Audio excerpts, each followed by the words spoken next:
Hello friends, welcome to self steam Mantra. दोस्तों चलिए solve करते हैं गणित के कुछ महत्वपूर्ण प्रश्न। ये सभी प्रश्न यूपी शिक्षक भर्ती लिखित परीक्षा या यूपी सुपर टीटी के सिलेबस को ध्यान में रखते हुए तैयार किए गए हैं। देखते हैं पहला प्रश्न। एक वस्तु को 30% हानि पर बेचा जाता है, यदि विक्रय मूल्य को 50% बढ़ाया जाता है तो लाभ प्रतिशत क्या है। ठीक है, तो इसको देखो हम माइंड में कैलकुलेट करके इसको सॉल्व कर सकते हैं। कहा गया पहले 30% हानि पर बेचा जाता है और उसके बाद में विक्रय मूल्य को 50% बढ़ाया जाता है तो लाभ प्रतिशत क्या है। तो अगर हम क्रय मूल्य 100 मान ले, 30% हानि पर बेचा जाता है यानी बेचा गया 70 में। अब विक्रय मूल्य को 50% बढ़ाया गया तो इसका मतलब ये हो गया कि 70 का 50% यानी 35 बढ़ गया तो विक्रय मूल्य अब हो गया 105। तो क्रय मूल्य 100 था तो अब लाभ कितना हो गया, 5% हो गया। यही इसका उत्तर हो गया। ये तो हुआ माइंड में कैलकुलेशन। अब इसको हम सॉल्व करके बताते हैं।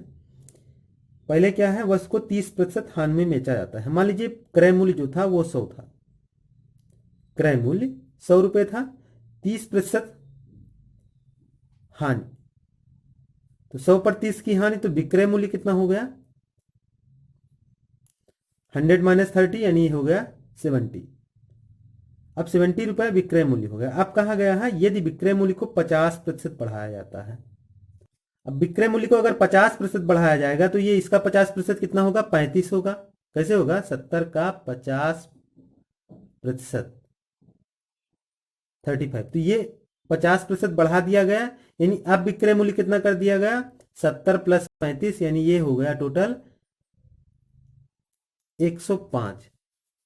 अब विक्रय मूल्य 105 हो गया तो लाभ प्रतिशत ज्ञात कीजिए। क्रय मूल्य कितना है, 100 है और विक्रय मूल्य 105 है तो लाभ प्रतिशत कितना हो गया, 5% हो गया, क्योंकि बढ़ा हुआ मूल्य 5 ही रुपए है।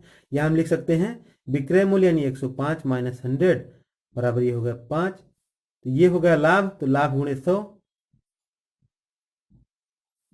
बटा क्रय मूल्य ये होता है लाभ प्रतिशत बराबर। तो लाभ 5 रुपये गुणे 100 अपान क्रय मूल्य 100 मान रखा था तो 100 कट गया और ये 5% आया। यही इसका उत्तर हो गया, ऑप्शन नंबर 1 में दिया हुआ। एक और प्रश्न देखते हैं। प्रश्न है, यदि विक्रय मूल्य तथा क्रय मूल्य का अनुपात 3:4 है तो हानि प्रतिशत क्या है।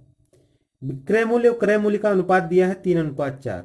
इसको भी हम सॉल्व करके तुरंत इसका उत्तर जुबानी निकाल सकते हैं। कैसे, अनुपात दिया है 3:4, क्रय मूल्य 4 और विक्रय मूल्य कितना 3, तो 4 माइनस 1 बराबर 1 आ गया। तो 1/4 गुणे 100 तो ये 25% इसका उत्तर आ जाएगा। कैसे आएगा, विक्रय मूल्य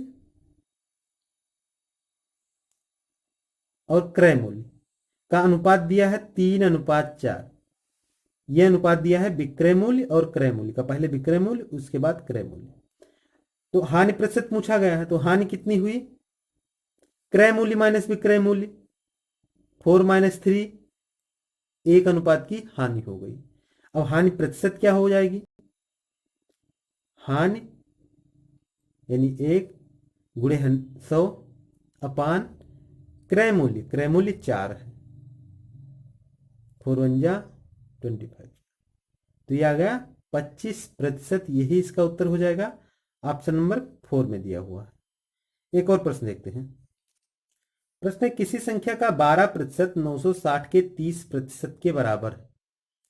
किसी संख्या का 12% 960 के 30% के बराबर है। मान लीजिए संख्या x है तो कहा गया x का 12% यानी x गुणे 12 अपान 100 इज इक्वल टू 960 का 30%।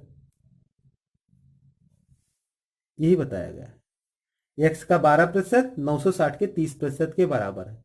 x का मान हम निकाल लेंगे तो यही इसका उत्तर हो जाएगा। ये 100 कट गया, दोनों तरफ में तिरछा गुणा करेंगे तब भी वही आएगा। तो x बराबर आ जाएगा 960 गुणे 30 अपान 12, 12 बन जाए 12 8 जा। तो x बराबर 8 3 जा 24 और उसके बाद 2 0, 2400 निकल के आया। यानी क्या होगा, कौन सी संख्या निकल के आई, x का मान निकल के आया 2400। यही इसका उत्तर होगा, ऑप्शन नंबर 1 में दिया हुआ है। तो 2400 का 12% 960 के 30% के बराबर होगा। ऑप्शन नंबर 1 में उत्तर दिया हुआ है। एक और प्रश्न देखते हैं। प्रश्न है, a तथा b के अंकों का अनुपात 5:7 है। यदि a के अंक 25 हैं तो बी के अंक ज्ञात कीजिए। ठीक है, तो इसको भी जुबानी हम कैसे सॉल्व करेंगे। ए और बी के अंकों का अनुपात 5:7 है। ए बराबर 5, ठीक है, और 5 बराबर 25, तो बी बराबर 5 5 जा और 7 5 जा 35। यही इसका उत्तर हो जाएगा, ऑप्शन नंबर 2 में दिया हुआ। कैसे, मैं विस्तार रूप से बता देता हूं। अनुपात दिया है 5:7। ठीक है, ए और बी का अनुपात जो है वो 5:7 दिया है, अंकों का अनुपात बताया गया है। ठीक है, और बताया गया है कि ए के अंकों की संख्या 25 है, तो बी के अंकों की संख्या क्या होगी।